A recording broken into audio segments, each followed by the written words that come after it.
Posso começar então, né, Rafaela? Pode, fica à vontade, professor. Ok. Bom, pessoal, bom dia a todos.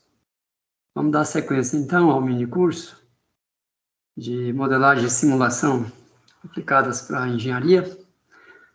Na aula passada, nós vimos a parte de modelagem matemática diferencial e numérica e também a parte de modelagem computacional. Procuramos distinguir bem esses diferentes níveis de modelagens, né? Sempre frisando que nós temos quatro níveis de modelagem, que é a modelagem física, a modelagem matemática diferencial ou integral e algébrica. Vimos também a modelagem numérica e a modelagem computacional. São quatro níveis de modelagens que não podem ser confundidos, né, um com o outro, esses níveis de modelagem. Uma vez que a gente tem a modelagem computacional, aí nós podemos fazer a simulação. Então, observe que a simulação está a nível da modelagem computacional.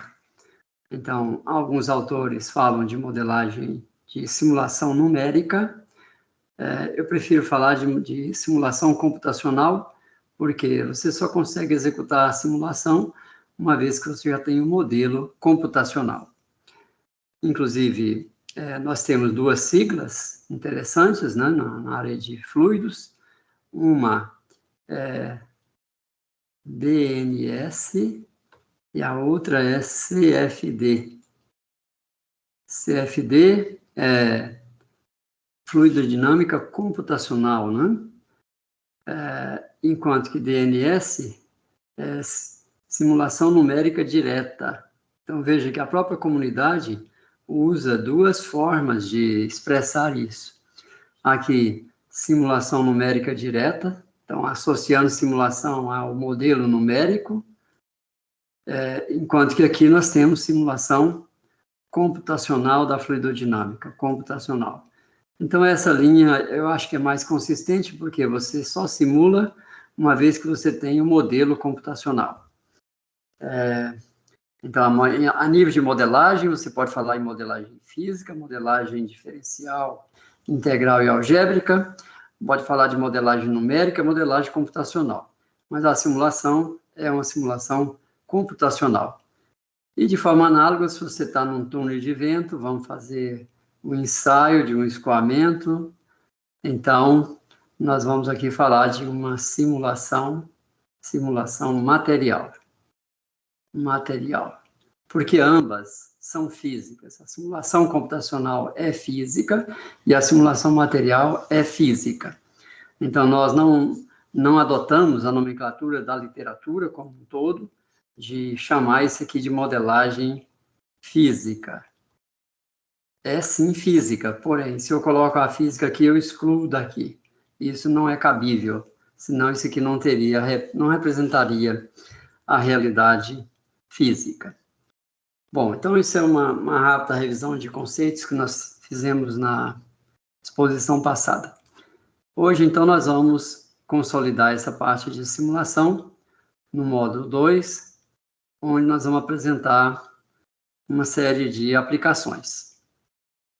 A primeira aplicação que nós vamos mostrar é uma aplicação que tem como objetivo mais para verificar se as coisas estão consistentes. E nós mostramos aqui a modelagem do seguinte problema físico. Você tem lá uma bolha que foi liberada em um meio fluido e nós vamos resolver o modelo completo, mas não permitindo que tenha movimentação, porque nós estamos querendo aqui verificar com o modelo completo, verificar o salto de pressão que acontece em um problema como este aqui. Olha, nós temos aqui uma gota, uma bolha, e nós temos a pressão de fora, a pressão interna, E sobre essa interface, nós vamos ter um salto de pressão. Por que acontece esse salto? Porque se eu tenho dois fluidos immiscíveis, tem aqui o fluido vermelho, que é, por exemplo, um gás, e o fluido azul, que é um líquido. Os dois são immiscíveis. Então, quando os fluidos são immiscíveis, a dinâmica molecular na interface ela é diferente da dinâmica molecular nas duas fases. Isso faz com que apareça uma tensão interfacial. Tensão interfacial. Essa tensão, se eu pego aqui um elemento de área, então aqui nós vamos ter um elemento de tensão atuando nesse sentido, e aqui nós vamos ter outro elemento de tensão atuando neste sentido. Isso faz com que, se a gente projeta esses elementos de tensão, que multiplicado por uma área vai dar uma força, então nós vamos ter aqui do lado de dentro uma força devido a essa tensão interfacial. Quando eu projeto isso aqui, ó, vai dar então uma força na direção normal. Essa força dividida pelo elemento de área fornece uma tensão. Então, no sentido da força normal, se eu multiplico pela área, se eu divido pela área, eu obtenho uma tensão normal, que tenta implodir essa bolha, tenta tornar o seu volume menor. E à medida que isso acontece, então, a pressão interna se torna maior que a pressão externa. Então, acontece um salto de pressão sobre a interface, que é o que nós denominamos aqui de ΔP. E a gente demonstra de forma exata, matematicamente, usando o cálculo diferencial, a gente demonstra que esse salto de pressão para uma bolha esférica é 2 sigma sobre R. 2 sigma sobre R. Então, a gente pode calcular esse salto de pressão conhecendo o sigma, que é uma propriedade física, e conhecendo o R, que é uma propriedade geométrica. Então, isso aqui é a forma exata. Agora, se eu resolvo o modelo completo que nós apresentamos na aula passada, nós vamos obter o campo de pressão interno e o campo de pressão externo. E com isso, eu avalio qual é o salto de pressão. E aqui nós fazemos, então, a diferença entre o salto de pressão, vamos colocar aqui mais corretamente, computacional, e o salto de pressão pela lei de Young-Laplace. No caso aí da nossa avaliação, a gente chegou em 4 vezes 10 a 1, 2, 3, 4, 4 vezes 10 a menos 4, newton por metro quadrado. Essa é a diferença entre o que foi calculado computacionalmente e o que foi calculado de forma exata. Então, a gente vê que a simulação está reproduzindo aí o salto, né? Está aqui o salto de pressão. Pressão interna maior que a pressão externa. Ok, pessoal? Então, isso é a situação de uma gota ou de uma bolha em um meio líquido, né? Um problema comum que a gente pode observar é quando você libera uma bolha de sabão. Libera uma bolha de sabão, aí nesse caso, é diferente desse problema aqui. Olha. É diferente por quê? Porque do lado de fora eu vou ter ar e do lado de dentro também eu vou ter ar. Então, essa bolha vai ficar passivamente na posição que você libera, desprezando o peso do filme de sabão, que é muito esbelto. E, neste caso aqui, olha, o ΔP, temos que tomar cuidado, é igual a 4 sigma sobre R. Por que 4? Porque nós temos aqui duas interfaces. Temos interface filme de sabão com ar e interface filme de sabão também com ar pelo lado de dentro. Então, são duas interfaces. E a gente obtém aqui 4 vezes. Então, é só para tomar cuidado, né? Que aí a lei de Young-Laplace para uma bolha em líquido é diferente de uma bolha de sabão ou qualquer outro tipo de bolha formado com um dado filme líquido, tá? Então, filme de sabão é um líquido. Por isso, dá 4 vezes sigma sobre R. E não 2 vezes, como é o caso de uma bolha de ar em água ou em qualquer outro líquido. Ok. Então, estamos aqui comparando, né, o resultado obtido com a simulação computacional desse problema e uma referência exata. Observe que não temos nenhum movimento aqui, nós só simulamos o salto de pressão, usando o modelo completo. Bom, aqui é uma outra forma da gente fazer verificação. Se nós colocamos agora a bolha em movimento, por exemplo, nós ligamos o termo gravitacional, aí ela vai entrar em movimento. Movimento do tipo convecção natural. Porque se você libera uma bolha no fundo do reservatório, né, você tem lá um reservatório, aí nós vamos liberar aqui uma bolha. Como ela é mais leve, o peso dela é menor do que o empuxo, então ela vai subir. Subir por efeitos apenas gravitacionais. Um efeito gravitacional é o peso dela, e o outro efeito é o empuxo, que é o resultado da distribuição de pressão fluidostática em torno dela. Então, ela vai subir. Aí tem movimento. Mas não é um movimento forçado, não é uma convecção forçada. É uma convecção natural, porque só devido aos efeitos gravitacionais. Bom, então, esse diagrama é um diagrama de forma que foi levantado com experimentos materiais, e esse diagrama é expresso aqui através de parâmetros adimensionais. Temos o número de Reynolds, que depende da massa específica da fase contínua, que está fora, a velocidade relativa entre ela e a fase contínua, o diâmetro dela e a viscosidade da fase contínua. Esse é o número de Reynolds da bolha. Temos também o número de Otivos, que é definido como uma diferença de massa específica, o campo gravitacional, diâmetro e o coeficiente de tensão interfacial.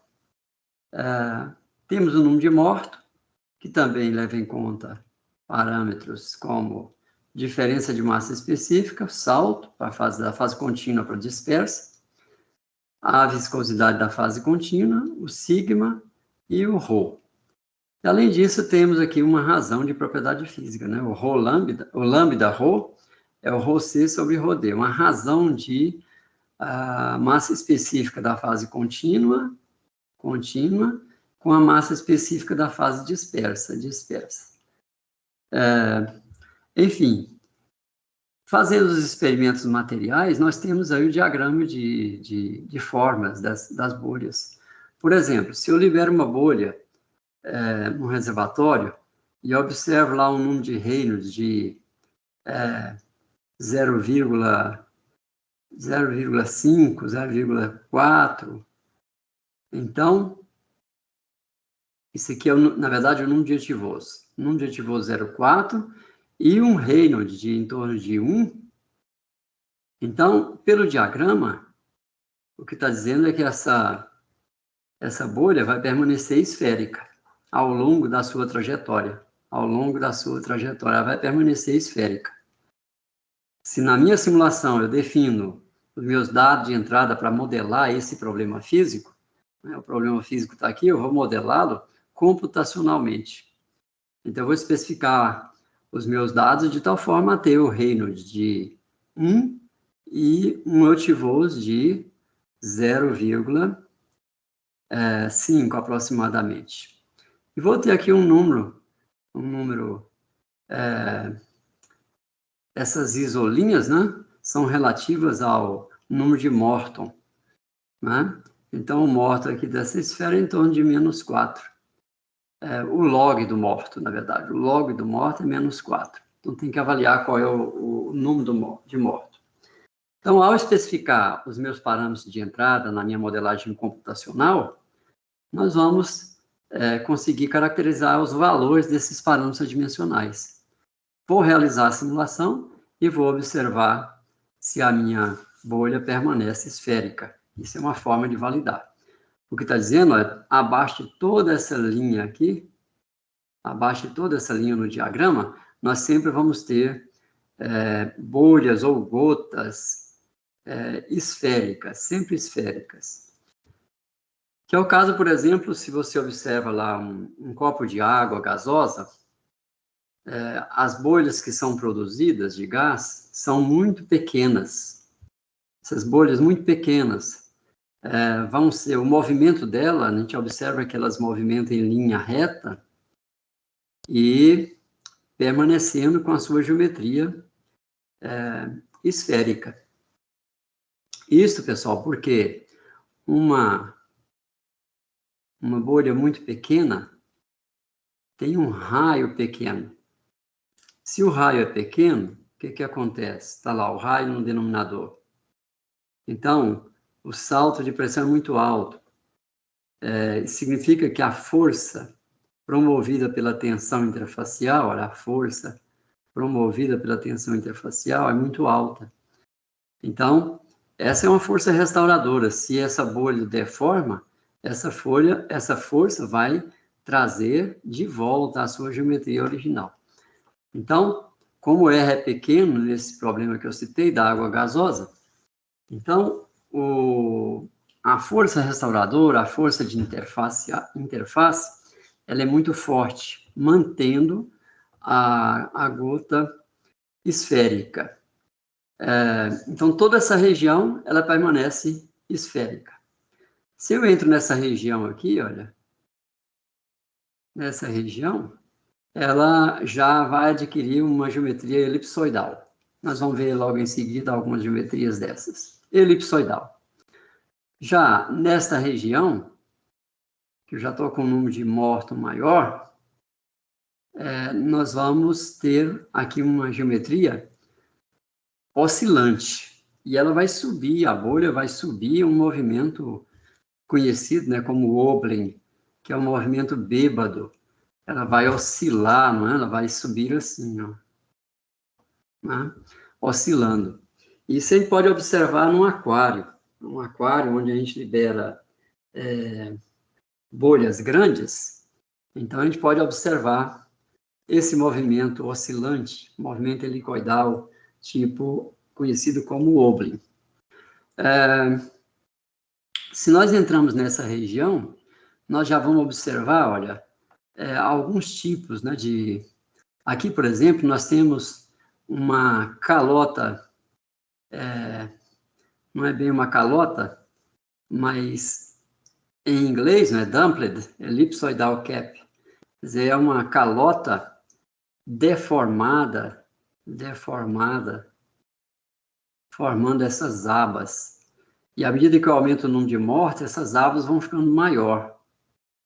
Podemos, inclusive, fragmentar e liberar parcelas, lamélulas, né? E lá em cima nós vamos ter gotas ou bolhas na forma de realmente de uma calota esférica. Então, são diferentes regimes que nós podemos fazer as simulações, especificando os dados de entrada de tal forma a obter essas diferentes regiões.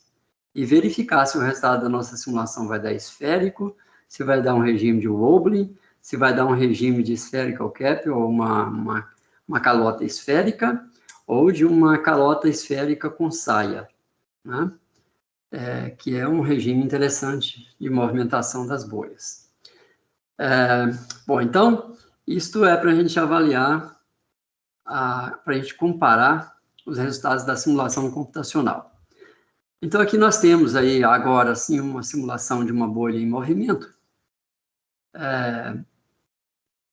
E a gente observa que, primeira coisa, observa aí, na busca de eficiência computacional, perceba que a malha refinada, ela está sendo refinada de acordo com a necessidade, tá? Aqui em torno da bolha tem refinamento, porque eu tenho uma interface. Então, tem um salto de pressão e eu preciso de células bem fininhas para capturar bem o salto de pressão. Mas onde eu tenho grande vorticidade, que é na esteira tubular, né? Na esteira, nós vamos observar que tem um refinamento mais elevado. Olha aqui, o refinamento mais elevado aqui, ó. Depois engrossa. E aqui engrossa mais ainda. Isso permite que a gente economize aí, olha, no mínimo, né? A gente chega a duplicar a eficiência da simulação. Isso faz muita diferença, né? Porque se uma simulação que você ia gastar um mês de simulação, se você gasta 15 dias, já faz uma diferença muito grande. Então, o que nós observamos aqui, inclusive, olha, é um detalhe interessante, nós vemos aqui um modo de formação das instabilidades atrás da bolha, em um modo conhecido como um modo varicoso. Por que varicoso? Porque aqui, olha, podemos observar isso, ó.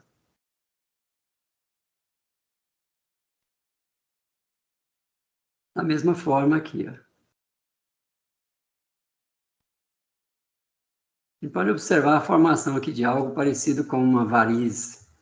Então, esse é um modo fluidodinâmico varicoso. Ele é extremamente raro de ser obtido. E no caso aqui, a gente consegue evidenciar porque a bolha está subindo com um movimento pulsante. Observa aqui um elipsoide na primeira figura, elipsoide. Aqui ela deformou no sentido contrário. Olha lá, ó. Deformou no sentido contrário. O salto de pressão, então, aqui nessa região, em vez de ser de fora para dentro, é de dentro para fora, tá? Então, puxa a bolha nesse sentido. Então, ela vai ser devolvida para a geometria original. E depois volta isso aqui de novo. Depende dos parâmetros adimensionais que a gente especificou. Como ela está pulsando, ela induziu, então, essa movimentação do tipo, essas instabilidades do tipo varicosas.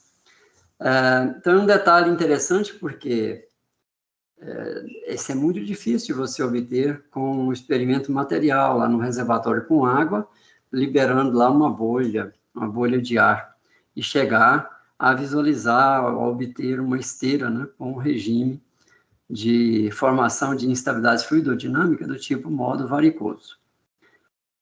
Bom, nessa próxima imagem, a gente vê também aqui, este aqui é um movimento do tipo Oblin, está lá o regime, o Oblin. Veja como é que ela está percorrendo, a trajetória que ela está percorrendo a bolha, ó. E vai deixando aqui atrás dela uma esteira turbilionar, muito complexa, porque ela está subindo, né, bailando. E é interessante, observe esses blocos vermelhos aqui, ó, os blocos vermelhos, esses são os níveis de refinamento máximo, que está acompanhando a esteira turbilionar. Aqui onde eu tenho muita vorticidade, eu preciso de refinamento. Tá? Onde eu tenho a interface, também preciso de refinamento elevado. Esse é o refinamento adaptativo. Então, aqui nós podemos visualizar uma esteira muito detalhada, gerada pela bolha em movimento. Essa esteira é muito diferente de uma esteira formada por uma esfera estacionária. Né? Com uma esfera estacionária, se a gente impõe um escoamento sobre ela, nós vamos obter uma esteira bem diferente desta que a gente está obtendo aqui. Olha, é uma esteira mais organizada, mais retilínea em relação a essa, porque a movimentação da bolha está num regime de oscilação, né? Ele vai subindo, oscilando. Então, é muito diferente da esfera. Portanto, o arrasto promovido numa esfera, pode ser uma esfera em queda livre, ou pode ser uma esfera leve em ascensão, tipo uma bola de tênis de mesa. Se você libera a bola de tênis de mesa na água, ela vai subir rapidinho. Só que vai subir em linha reta.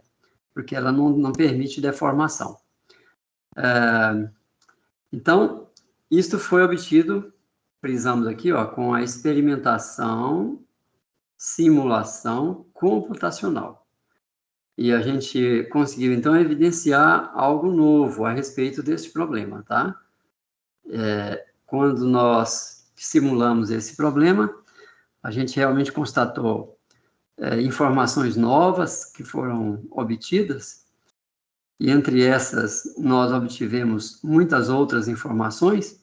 Isso foi, então, transformado em um artigo que foi enviado para a principal revista de escoamentos multifásicos, né? E é um dos artigos que a gente tem, está entre os mais citados dentro das nossas publicações, porque ele traz coisas novas, né, que foram reveladas através da experimentação ou simulação computacional. Ok. Bom, então aqui vocês podem observar o movimento da bolha naquele modo pulsante. E aí vocês percebem os modos varicosos de formação da esteira, claramente associado com a pulsação dela. Veja como ela pulsa, a bolha. Percebam que para obter esse tipo de resultado, pessoal, a gente teve que resolver o domínio completo.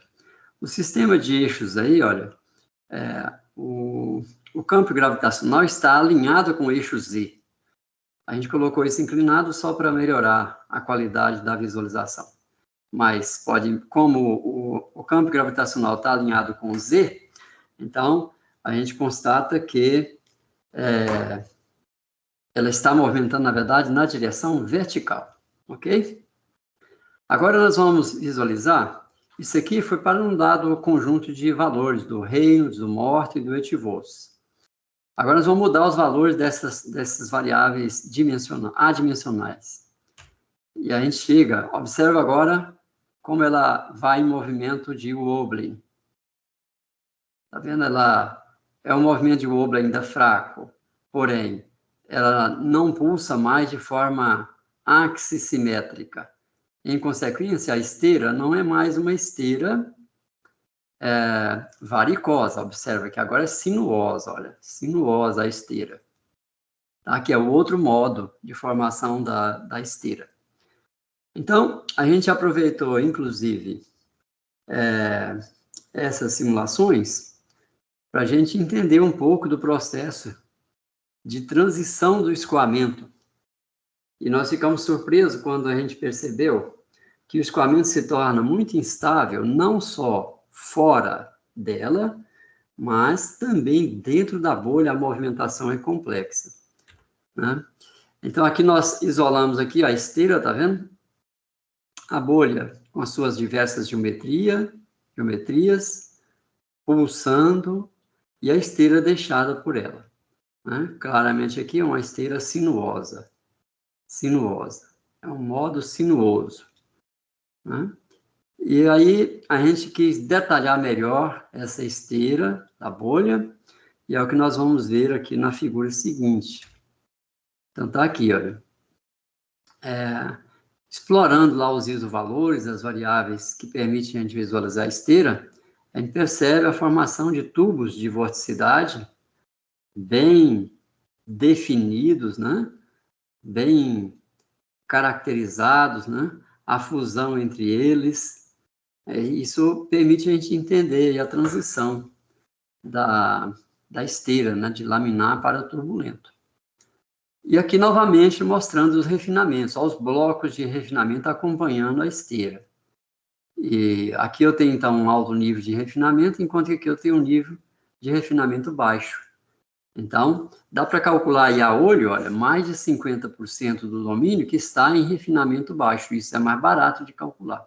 E onde eu preciso de refinamento, que é na esteira, onde tem fortes níveis de derivadas, aí nós colocamos maior nível de refinamento. Como é que se refina automaticamente? Usando um dado critério do tipo, onde a vorticidade é alta, refina mais, tá?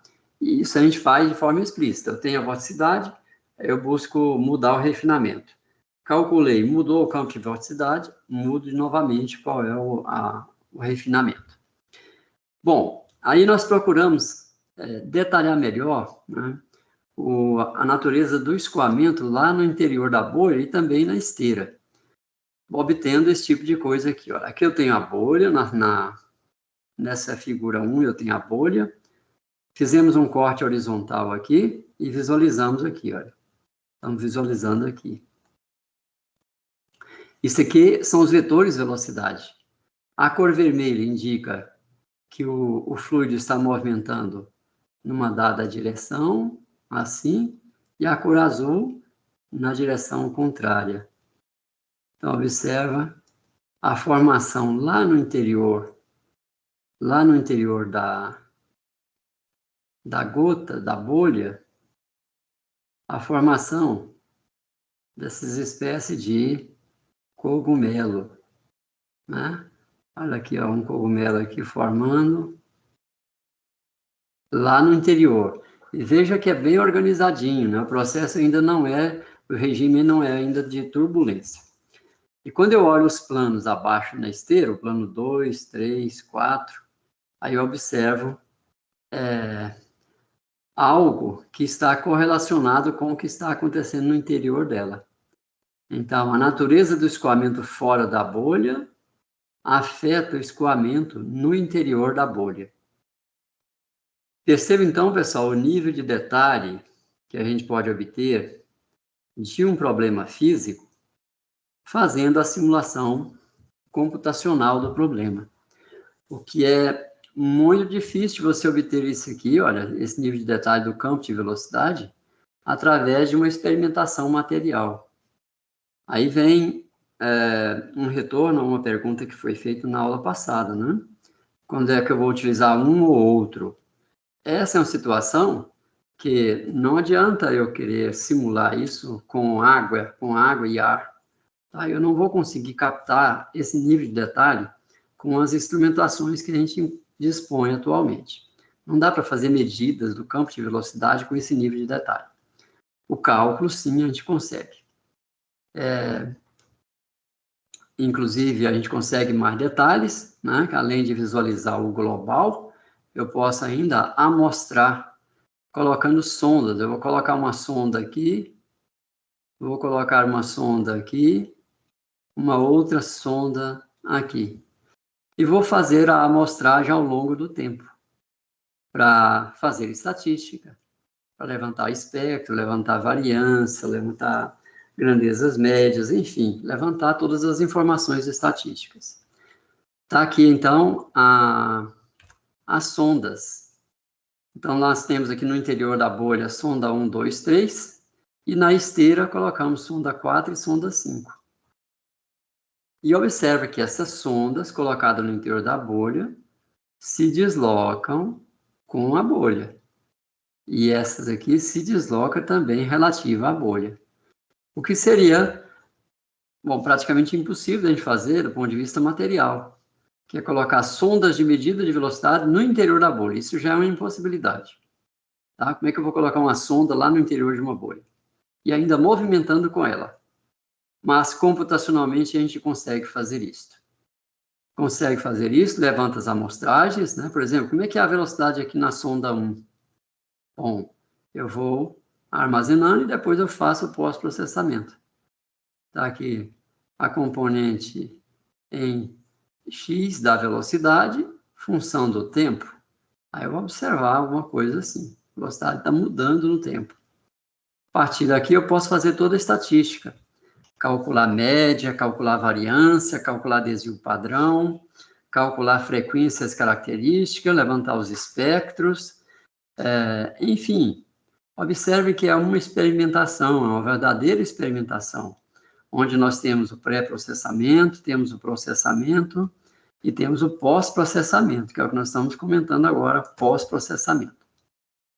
Bom, então, se a gente olha as distribuições de velocidade, eu vou mostrar para vocês em particular as três componentes de velocidade, U, V e W, na sonda 1, dentro da bolha, e depois na sonda 4 e na sonda 5. sobre a esteira. Então, vamos pegar as 3 componentes de velocidade no centro da bolha, vamos mostrar como é que isso se distribui no tempo. Os componentes, 3 componentes de velocidade na sonda 1, no centroide da bolha, centro da bolha.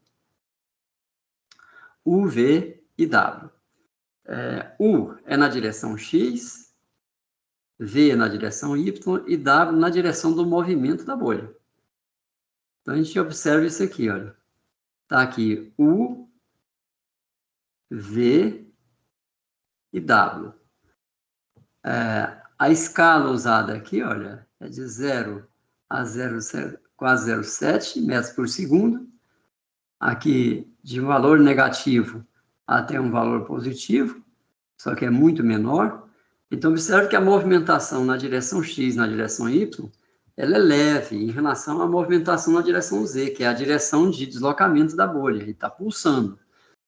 Ela está pulsando, então observe que a distribuição de velocidade em função do tempo é pulsante. Mas ainda não é turbulento, tá? Não tem uma característica de turbulência, porque o sinal é bem comportado, ele tem aí umas frequências bem determinadas, né? Então não é ainda um sinal turbulento. Ele já é mais caótico nas direções transversais, comparado com a direção axial. Então, esse aqui é para a sonda 1, sonda 1, centroide, e depois para a sonda 4 e 5, que estão nas esteiras, 4 e 5. Então, temos aí os sinais, né, das velocidades, 3 velocidades, nessas 3 sondas. E a partir daí eu vou fazer minha estatística, né? Eu vou filtrar isso aqui, ó, vou desprezar toda essa parte inicial, e a partir do momento que eu tenho um regime estatisticamente bem estabelecido, aí nós vamos fazer a nossa estatística. Calcular a média, calcular a variância, desvio padrão, curtose, não importa. Todos os momentos estatísticos que a gente precisar, eu tenho como calcular. E é o que nós vamos mostrar aqui, olha, nos espectros. Então, tá aqui, olha. O espectro das componentes U e V ele já é mais complicado, ó, porque nós temos aqui oscilações, né, com diversas frequências. Já aqui a coisa é bem definida. Ó, como é que é o espectro aqui? Ó. Tá vendo? Tem 3 frequências presentes. 3 frequências bem determinadas. E a mesma coisa acontece na esteira da bolha. As componentes transversais são mais caóticas, apesar de ter menor amplitude, elas são mais caóticas. E a componente axial, que é bem comportada, para as 3 sondas que a gente explorou. Ok? Bom, agora nós partimos para fazer experimentos sobre os vários valores de Eötvös, Morton e Reynolds. Então, se vocês lembram lá, quando eu pego um Reynolds bem baixo, obtém lá um Eötvös de 17 e um Morton de 711.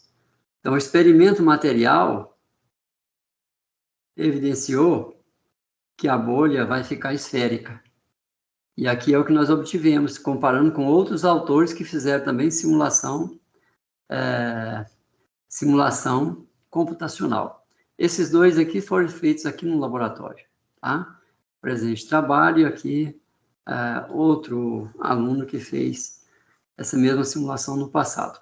Só que aqui a gente estava testando novas possibilidades metodológicas. Então, à medida que a gente muda os parâmetros, eu vou obtendo diferentes geometrias. Aqui eu já tenho uma calota. Aqui eu já tenho uma calota com saia. E essa calota com saia vai intensificando. Tá vendo? A calota aqui, ó, no experimento material. Ó. Experimento material. Observa o que se obtém com o experimento computacional. Está lá a saia, aqui está a calota e aqui a saia.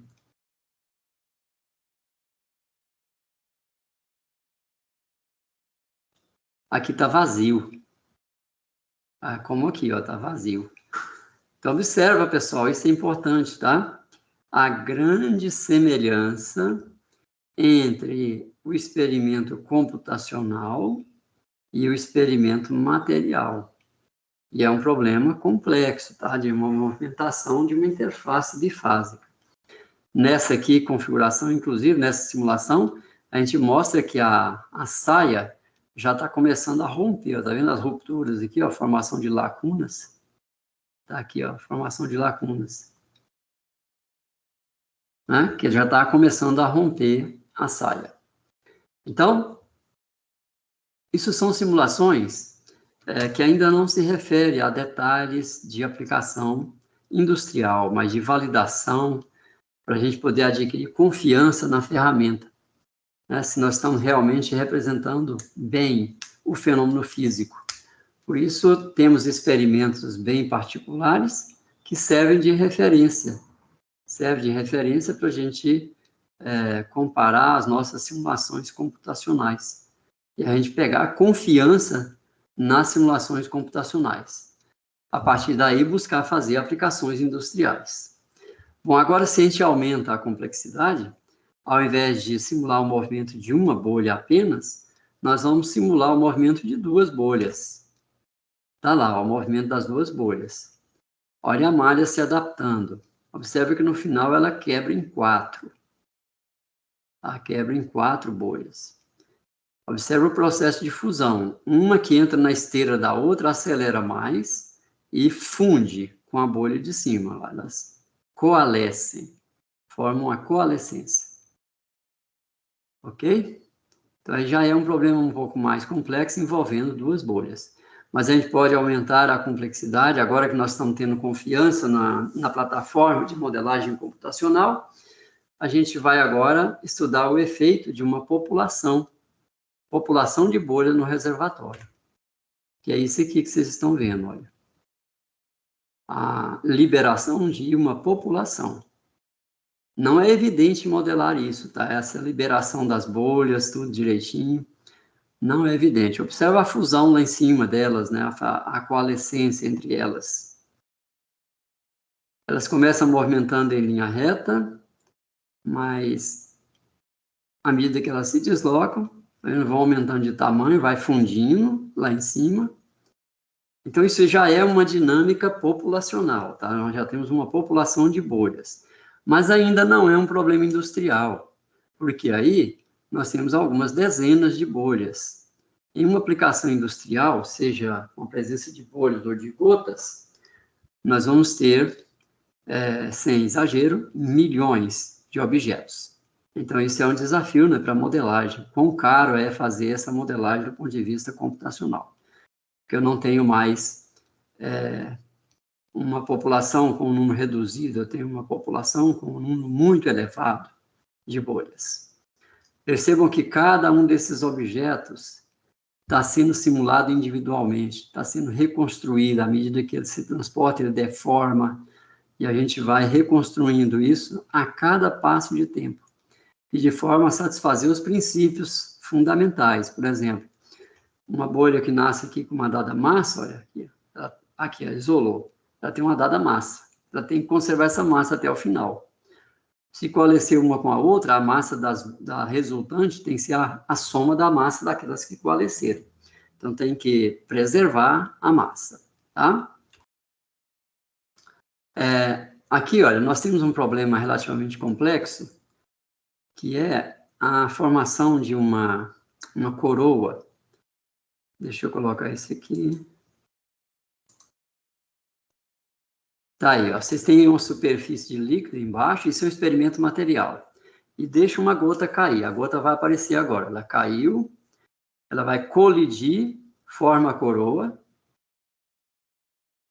Está em câmera lenta. O centro dessa coroa vai subir, devido àqueles efeitos de inércia, de tensão interfacial e gravitacionais, são vários efeitos. Está aí o centro dela subindo de volta, ó. Subindo de volta. E vai descer uma outra que vai colidir.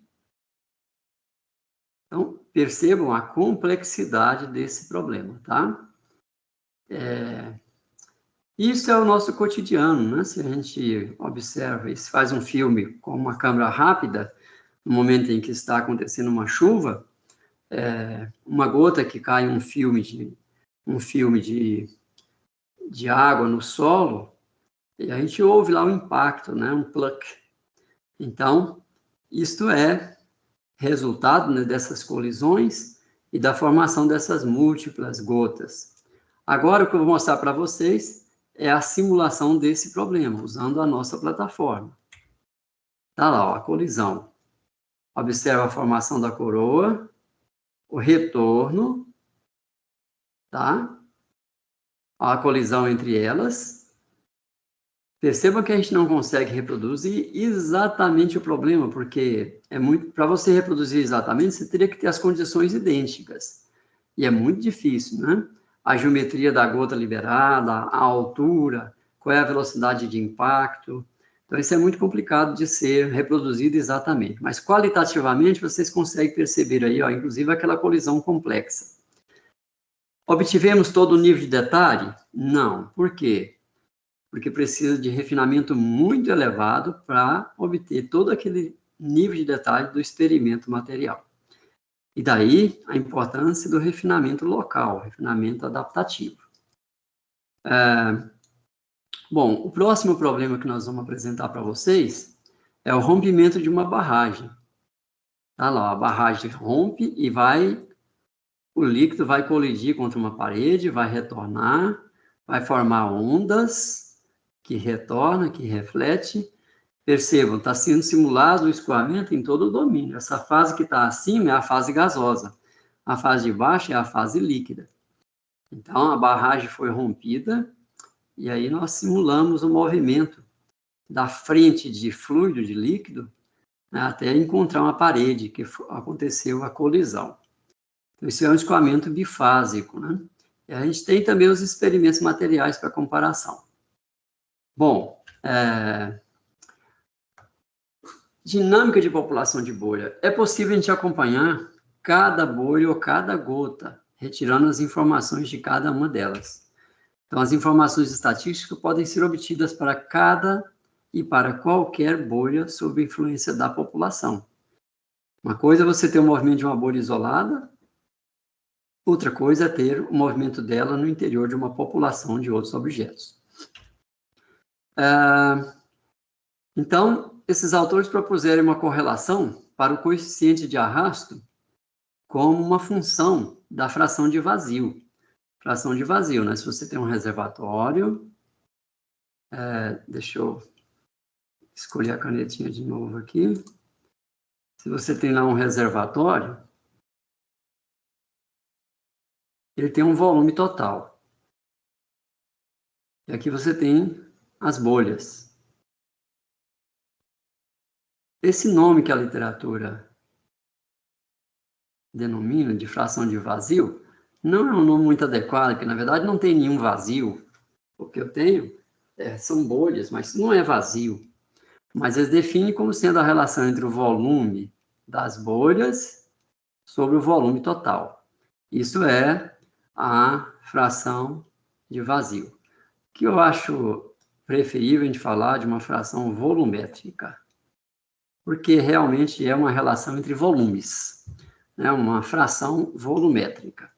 É sempre bom, quando a gente lê as coisas, a gente ter o senso crítico de ler e criticar a nomenclatura, né? Que ao falar de fração de vazio, eu fico olhando e procurando vazio, mas eu não encontro vazio. Então, o que quer dizer isso? Na verdade, não quer dizer nada, porque a nomenclatura está errada.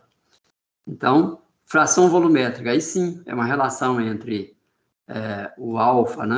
A fração volumétrica vai ser uma relação entre o volume de bolhas sobre o volume total. Isso dá uma relação volumétrica, é uma fração volumétrica. Tirar uma dúvida? Sim. Quando o senhor fala de população, que a gente vai ter uma população de bolhas, que o senhor falou no slide anterior, quando essa população é muito grande, não vale a pena a gente partir para análise estatística, tipo, em vez de modelar?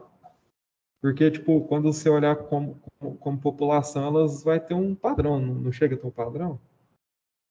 Pode ter padrão, mas esses padrões muitas vezes são desconhecidos. E aí, para você fazer a estatística, você precisa já de ter as informações.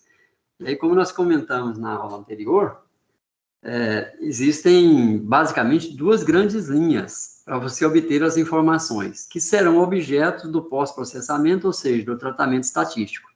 Essas duas linhas são a modelagem material e a modelagem teórica. Na modelagem teórica, nós temos aqueles vários níveis de modelagem, chegando à modelagem computacional, que permite a gente chegar a um banco de dados, que aí você pode fazer sua estatística. Então, se a gente pega um problema lá a ser resolvido, é porque nós não temos as informações para aquele problema. E daí dificulta você ter a estatística, uma vez que você não tem o banco de dados. E tem, essencialmente, duas formas de você obter o banco de dados. A modelagem e a simulação material, e a modelagem e a simulação teórica, chegando a nível computacional. Modelagem e simulação computacional. Tudo bem? Tudo. Ok. Bom, então, vejam bem, para mostrar que a estatística obtida através da simulação computacional, nós temos aqui as correlações propostas por aqueles autores citados, e aqui, por exemplo, o CD, função desta grandeza, que é a fração volumétrica. Né? Isto é o CD, está aqui, ó. No presente trabalho, o CD obtido para uma dada fração de vazio, né, que nós vamos adaptar aqui por fração volumétrica, foi de CD 0,77 no presente trabalho. Comparando com a correlação do autor, Rush e Isa, obtivemos uma diferença de 24%. Perceba que não falamos de erro, tá? Falamos de diferença. Para falar de erro, eu tenho que estar dentro, eu tenho que estar fora da faixa de erro experimental obtido com o experimento material. Como o autor não forneceu essa faixa, então eu não sei se é erro. A gente falou de uma diferença de 24%. E olha, a gente faz a observação. Isso está ok, porque não é possível especificar todas as condições de controle do experimento material. E os dados são sensíveis a isso. Os resultados são altamente sensíveis às condições de controle do experimento. Então, a gente considerou que a diferença de 24% não está ruim, e com isso a gente já consegue fazer aplicações importantes de engenharia. Bom, necessitamos de experimentos materiais mais e mais detalhados, a fim de melhor validar os resultados computacionais, e com isso, incrementar a confiabilidade dos experimentos virtuais, experimentos computacionais. Que este é o grande desafio que nós colocamos na aula passada, é a gente aumentar cada dia mais a confiabilidade nos nossos modelos computacionais. Com isso, né, a gente vai reduzindo o custo, vai acelerando os projetos e aumentando a confiabilidade. Esse é o maior desafio atual da modelagem computacional. Cada dia mais confiabilidade. Tá? Podemos melhorar a confiabilidade com máquinas mais potentes, utilizando refinamento cada vez maior. Mas isso não basta. Necessitamos desenvolver metodologias cada vez mais eficientes. Isso é importante. Então, observe, nós podemos melhorar a capacidade das máquinas, né, mais hardware mais poderosos, mas aqui está onde nós podemos realmente fazer a diferença, que é maior eficiência nas metodologias, maior acurácia. Isso é importante que a gente tenha em mente, para que a gente não se torne meros usuários de ferramentas já existentes e fiquemos a esperar, né? Fiquemos a esperar que tenhamos máquinas mais potentes e que tenhamos ferramentas computacionais mais eficientes. Nós precisamos fazer por nós mesmos. Hoje nós temos aqui no nosso laboratório uma ferramenta competitiva com as ferramentas comerciais. Claro, cada uma delas, se você pega lá Fluent, se você pega o OpenFOAM, se você pega a nossa plataforma, o MF5, cada uma tem as suas vantagens e desvantagens, elas não são idênticas. mas em alguns aspectos, nós pegamos a nossa ferramenta e comparamos, nós já fizemos isso, e comparamos com o Open4, estamos melhores, tá? Em termos de eficiência. Alguns aspectos nós perdemos, né? Não pode ganhar sempre, mas estamos sempre trabalhando para melhorar. O que é importante é que, bom, ao longo dos últimos 15 anos de trabalho, a gente chegou a uma ferramenta que hoje é competitiva com as ferramentas existentes e desenvolvidas pela comunidade mundial. Ou seja, estamos demonstrando que é possível fazer por nós mesmos. É possível a gente ter independência, não é? É possível ser competitivos, e isso é bom, tá? Não a competição doentia, mas uma competição sadia que impulsiona a gente a fazer coisas melhores. E o mais importante, pessoal, é que ao fazer isso, o nosso aprendizado é outro, tá? Nós aprendemos, estamos aí com 40 anos de carreira, mas nos últimos 5, 10 anos, a gente aprendeu mais do que em todos os anos anteriores, devido a gente estar desenvolvendo por conta própria.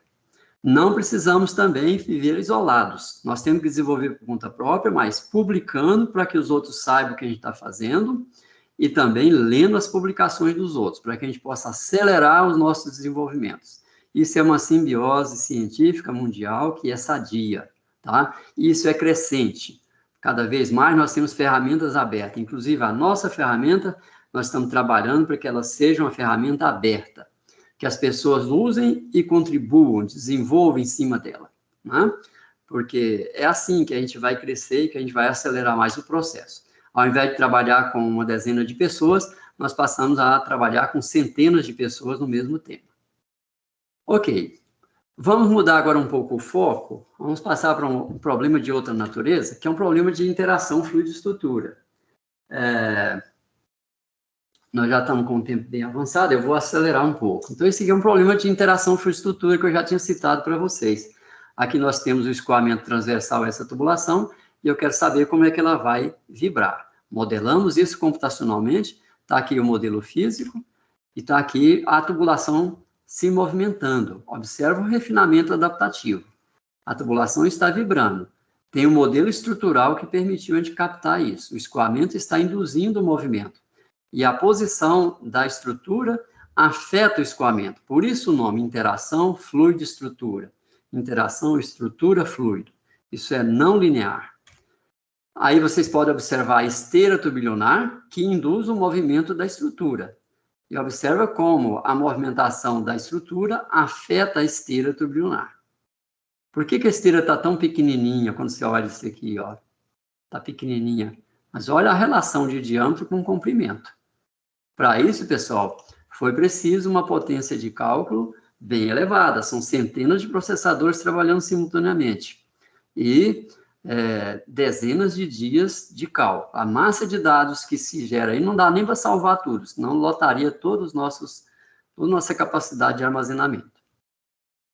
Aqui nós temos, já partindo para a estatística, está aí o deslocamento delta da estrutura, função do tempo, né? Delta, função do tempo. Aqui o valor médio, desloca zero onde está ancorado, e desloca o máximo lá no centro da tubulação. Aqui é o deslocamento cruzado, ou seja, na direção transversal ao escoamento, na direção vertical, e a gente percebe aí como é que é o sinal. E aí vem a estatística. Tá aí, ó, tem o peso que afeta, né, ela vai ficar oscilando nessa direção, né, sob a influência do próprio peso próprio. Aqui a trajetória dela, ó, ela vai ficar oscilando assim, ó. Aqui no centro está ela num dado momento, e depois ela vai ficar oscilando uma trajetória. Essas trajetórias podem ser de diversas formas. Aqui nós temos uma trajetória conhecida como a trajetória em C, tá? Existem outras. Podemos aqui fazer estatística em vários pontos da corrente, né, do escoamento, obtendo aí as distribuições de velocidade, os espectros, né? E aí, a partir disso, a gente pode traçar aí procedimentos para determinação da vida útil da tubulação. Essa é a grande aplicação para a empresa. Então, esse é um exemplo de um experimento virtual aplicado à solução de um problema complexo de engenharia. É mais um exemplo para demonstrar a importância da modelagem na engenharia. Aqui, ó, nós temos um dispositivo interessante, isso é um spool, é uma espécie de amortecedor, as tubulações de quilômetros, né, de profundidade, isso aí fica lá no fundo, né, lá no fundo do mar. E a tubulação vai ficar ancorada nela. E ela tem um efeito de mola para amortecer as oscilações e não romper no engate. Então, se você engata aqui, lá na árvore de Natal, aqui vai ficar engatado em algum ponto na tubulação que vai subir, isso aqui vai vibrar, vai oscilar, mas isso vai amortecer essa vibração. O que eles pediram para a gente estudar é como isto em si vibra. Então, a gente fez essa análise, captamos a vibração, quando o escoamento está na direção transversal e também quando ele está alinhado. Tá aí, ó, quando o escoamento está alinhado com o spool. Tá? Então, a partir daí, saíram resultados de interesse da empresa. Aqui um problema que foi resolvido aqui em Uberlândia. A empresa, até a época, atualmente é a Bayer, né, que é produtora de grãos, e essa carga de milho que está aqui dentro precisa ser condicionada quando chega no pátio, né? Imagine-se que no pátio o milho está respirando, vai aquecer, vai exceder 50 graus, e aí morre a semente morre. Então, enquanto ela está no pátio, tem sensor de temperatura lá dentro que manda para a central e eles vão acompanhando o aumento da temperatura. Bom, chegou no máximo, tem que fazer alguma coisa. E é isso que eles não tinham. O que eu posso fazer? Bom, nós trabalhamos então em conjunto com eles para definir um sistema estacionário no pátio de descarga para os caminhões estar em fila. Tem um que atingiu 50 graus, vai com ele para a estação de arrefecimento. Como é que funciona essa estação? Isso que foi objeto de projeto aqui no laboratório. Então, a solução, depois de centenas de simulações, nós chegamos à solução que era colocar uma capela de lona cobrindo o caminhão, tem que ser algo rápido e operacional para fazer, você desce as lonas, né, amarra a lona e deixa uma parte vazia, uma parte sem lona, injeta o fluido, o ar aqui por meio de ventiladores, o ar percorre o meio poroso, foi feita a modelagem do escoamento no meio poroso, e o ar vai sair por aqui, né, que é o que a gente pode ver aqui, ó. Então, o ar está sendo aí injetado, os ventiladores estão atraindo o ar e está empurrando o ar pelo meio poroso e ele vai sair pelas laterais. Fizemos todos os cálculos, né, para saber qual é o número de ventiladores, qual é a vazão, potência de bombeamento, ruído, cálculo estrutural, porque isso tem que ficar ancorado. Está aqui, olha, o protótipo montado aqui no pátio da reitoria. Vocês estão vendo aqui a reitoria. E ele foi montado aqui no pátio. Então, está aqui o sistema. Esse sistema, a gente pode suspendê-lo, né, com os dispositivos. Como eles montaram na indústria, isso aí já era um problema para eles, porque depende do campo, onde eles têm lá a disponibilidade para fazer a montagem. Embaixo disso aqui, coloca o caminhão, né? Claro, tem que suspender primeiro, coloca o caminhão embaixo, ancora as lonas e começa a soprar. Foram feitos, então, os testes, inclusive de vibração, as medidas de ruído, aqui, ó, em frente à reitoria, tá? E o que foi interessante é que, depois de, sem exagero, né, dezenas de simulações, a gente chegou à solução otimizada no aspecto fluidodinâmico, no aspecto térmico, no aspecto de vibração, porque esses ventiladores que estão aqui, olha, eles vão vibrar, eles vão atrair o fluido aqui e vão fazer isso aqui vibrar. Então, está ancorado por cabos, os cabos podem romper e pode fabricar acidentes sérios, tá? Então, tudo isso foi previsto. E foi muito interessante observar que foram feitas dezenas de simulações computacionais e foi construído apenas um protótipo. Poderíamos ter feito diferente, então? Sem simulação, sem modelagem. O que eu ia ter que fazer? Construir algumas dezenas de protótipos. O custo ia ser multiplicado por 1000, sem exagero, tá? E o tempo também seria multiplicado por uma centena de vezes. Então, observe o papel da modelagem computacional para a gente acelerar e aumentar a eficiência dos resultados. Tá aí, ó, quando ele está erguido, tá aí os cabos ancorando tudo, tá tudo ancorado por cabos de aço, né? E é assim que ele está montado na empresa. Aqui, pessoal, É um processo lá da Petrobras, que envolve novamente escoamento bifásico. Nós temos aqui um processo dentro desse reservatório, um processo químico, libera fluido altamente corrosivo, tem que passar por essa tubulação e vai ser transportado até uma outra estação. Enquanto esse fluido está sendo transportado, ele vai corroendo toda a tubulação. A cada vez que você para isso aqui, você tem que parar a planta industrial, a refinaria. Então, aqui tem a injeção de amônia, essa amônia tem que evaporar, porque é o vapor que vai inibir a corrosão. Então, a gente começou a desenvolver o estudo, né? Está aqui a amônia sendo injetada, o escoamento, a quebra em gotas. Percebam que aqui agora eu tenho milhares de gotas sendo transportadas, e aí vem a hibridação da metodologia, né? Que é a metodologia de lagrangiana, euleriana, que nós comentamos na aula passada. Novamente, aqui o refinamento adaptativo, para que você possa ter eficiência, senão não fica viável o cálculo. Você vai gastar 3 anos para fazer uma simulação, aí não é viável. Aí são alguns detalhes. Aqui já é estudo de múltiplos bicos injetores, para ver como é que a gente aumenta a eficiência de evaporação. Quando, ao invés de usar apenas um, a gente usa múltiplos. E tem que ser bem distribuídos, porque se as gotas colidir contra a parede e formam um filme, aí eu já não tenho mais inibição do processo de corrosão. Aqui alguns detalhes, né, dos bicos injetores. Aqui detalhes sobre outra vista. E aqui eu tenho alguma coisa mais para mostrar, nós vamos exceder um pouquinho o tempo, mas tudo bem, depois a gente tira um tempo para responder as perguntas, por conta a mim não tem problema.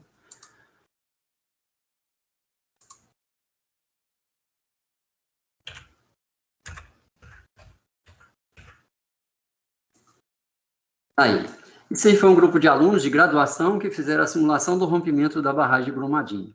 Claro, muito aproximada, mas já usando a nossa ferramenta. Você observa a lama aí colidindo contra objetos, sejam árvores, sejam casas, aí nós modelamos esses objetos com prismas, mas dá para ver aí a presença deles.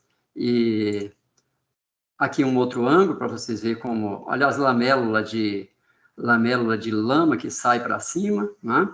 Então isso exerce uma força fenomenal sobre esses obstáculos, e eles quantificaram essas forças, tá? Se você coloca esse objeto aqui a uma dada distância da barragem, você varia a força. Então, é isso que eles quantificaram. Olha aqui, ó. Se você coloca o primeiro objeto a 0,5 metros, o impacto da lama é equivalente a você jogar esse touro lá, que está lá na praça de Nova York, né? Um touro com 3,5 toneladas.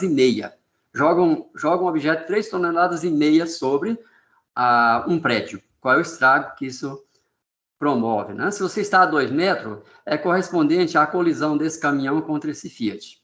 Se você estiver a 3 metros, é correspondente a um A380, né? Que é 42 toneladas jogadas em cima de uma casa. E se você estiver a 5 metros, corresponde a 2 baleias jubarte sendo jogadas em cima da casa. Então, isso foi um trabalho desenvolvido pelos alunos de graduação, claro, com forte apoio dos alunos de pós-graduação. Isso aqui é uma simulação teórica, o preenchimento de um reservatório, só para mostrar a capacidade que a gente tem de resolver problemas de alta complexidade, tá? E aqui, para finalizar, é um problema muito bonito, muito interessante, validação da metodologia. Nós temos aqui uma piscina em azul, aqui uma placa que está ancorada aqui na base, né?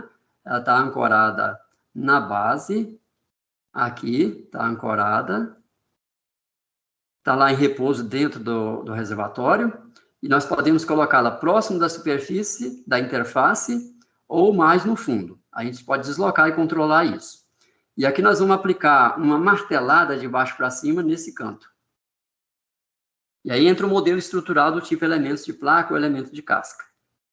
E o que vocês vão observar agora é a oscilação da placa próxima à superfície. Você está aqui com o reservatório, aqui está a interface, ar, água, aqui está a placa. Aí dá uma martelada aqui no canto dela. Aí vocês vão ver que ela vai jogar fluido para cima, é o que é o esperado, forma ondas, é isso que a gente vai ver aqui. Então, vamos lá.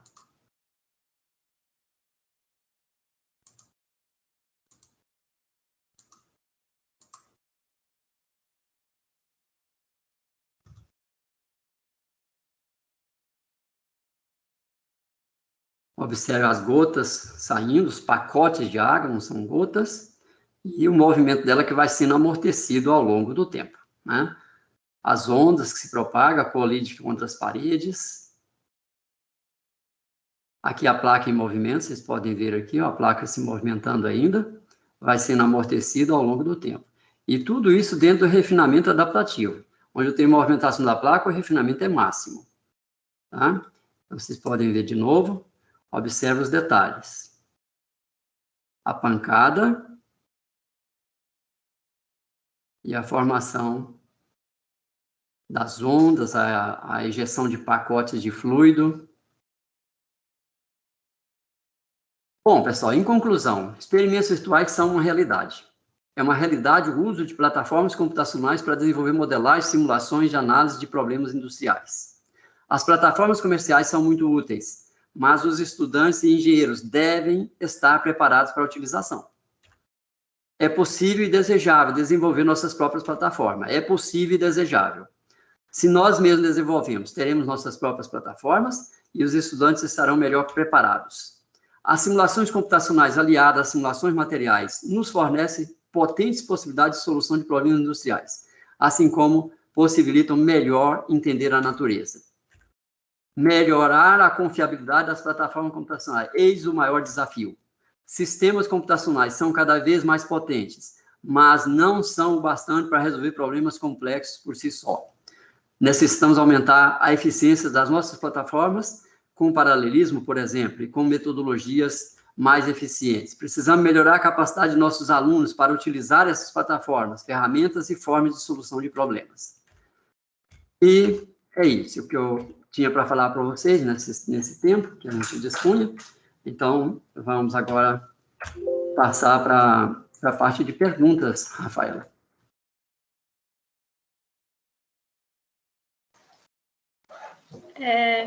Sim. Ainda não tem nenhuma pergunta no chat. Quem tiver pergunta, a gente pode mandar aí.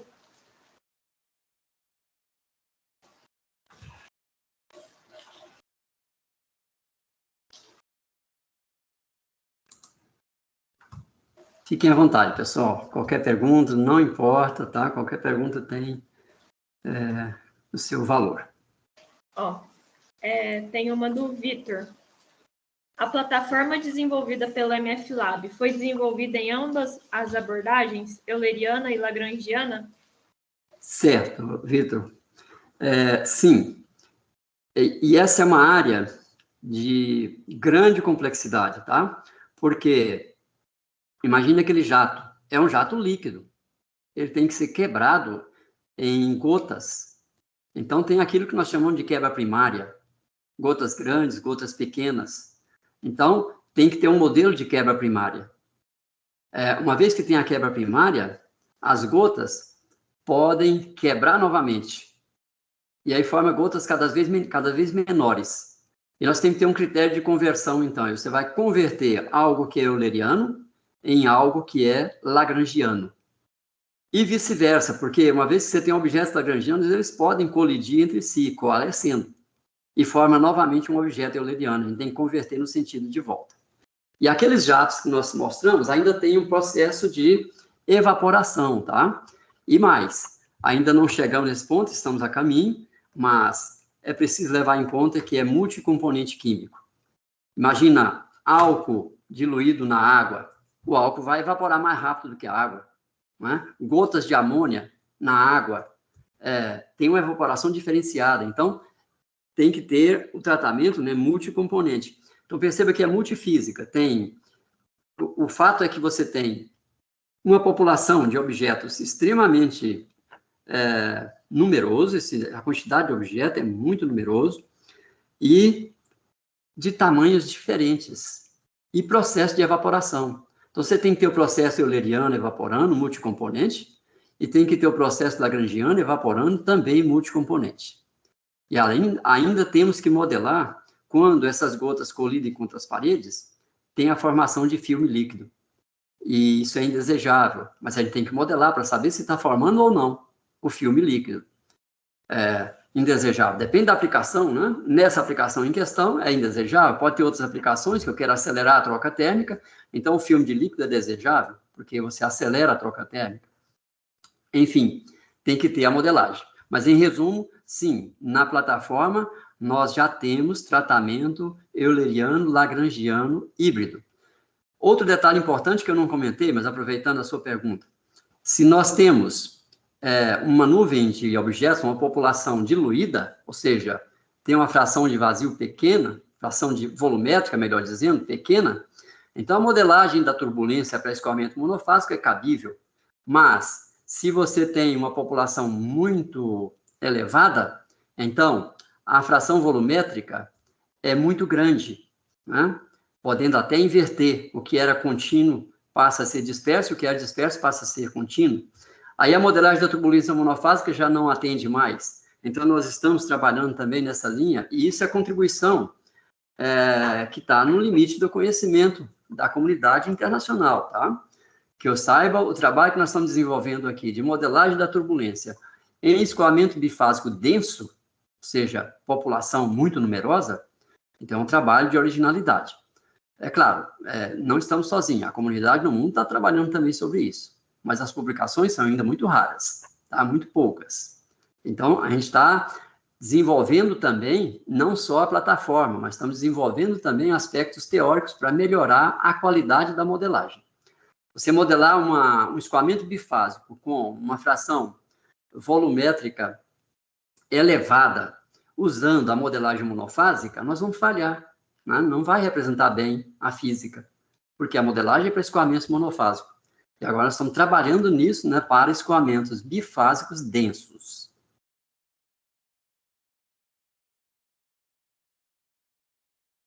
Certo, obrigado, professor. No momento não tem mais nenhuma pergunta no chat. Ok. Temos aí que fazer o sorteio, né, Rafaela? Isso. Aí eu pensei assim, como regra para o sorteio, a pessoa ter participado, né, dos 2 dias do minicurso. Isso. Eu já dei uma conferida aqui na lista, aí se o senhor achar que pode ser, eu posso fazer o sorteio aqui agora, ou eu faço depois e envio o resultado por e-mail. Tá, para mim tanto faz, eu acho que se você se sente confortável para fazer agora, pode fazer, se não faz depois, não tem problema não, tá? Depois você manda o resultado por e-mail, aí você faz com mais calma, conferindo direitinho quem estava presente nas 2 sessões. Isso, eu acho melhor eu fazer depois, que aí vai que eu passei batido em alguma pessoa, né? Isso. Aí eu faço com mais calma. Tá bom. Não tem mais nenhuma pergunta, então acho que a gente pode encerrar o minicurso. Muito obrigado, professor, pela participação nesse minicurso, toda a ajuda que o senhor deu para o evento Pós-MEC, por ter cedido os 2 livros para o sorteio, que eu acho que quem ganhar vai ficar bem feliz, que é um livro muito bom mesmo, que o senhor fez. E obrigado pela disponibilidade de estar aqui com a gente, terça e quinta. Ótimo. Também agradeço, Rafaela, e a comissão, tá? A organizadora, a coordenação da pós-graduação e também a presença dos participantes. E nos colocamos aí à disposição para quem quiser ter mais conhecimento. Vamos estar sempre oferecendo aí os cursos, né, de longo prazo, né? Temos aí, não oferecido por mim, mas temos outros professores que oferecem também cursos correlatos e que no curso de pós-graduação em si vai compondo aí o conhecimento, né? Agora, para quem gosta de programação, de desenvolvimento de rotinas, né? De trabalhar com modelagem, simulação computacional, vamos estar sempre aí à disposição da comunidade, ok? Obrigado a vocês também e até uma próxima oportunidade. Até mais. Até. Tchau, pessoal. Professor, obrigado, hein? Obrigado a vocês. Até mais.